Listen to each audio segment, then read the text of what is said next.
how can you help a first home buyer that is feeling overwhelmed?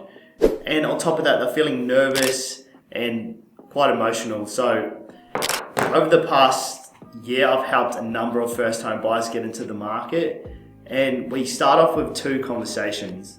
The first conversation is around this property is going to be a stepping stone. So it's not going to be your dream home.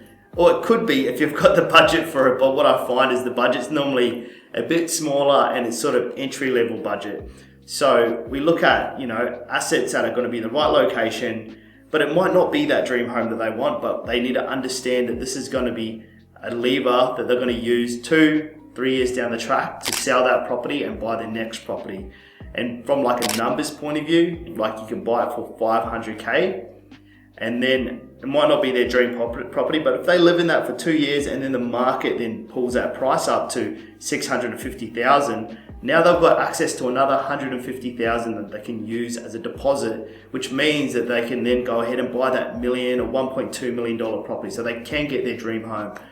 So setting expectation around what they can buy and what this is going to be, what the possibility of this purchase is going to be for the future.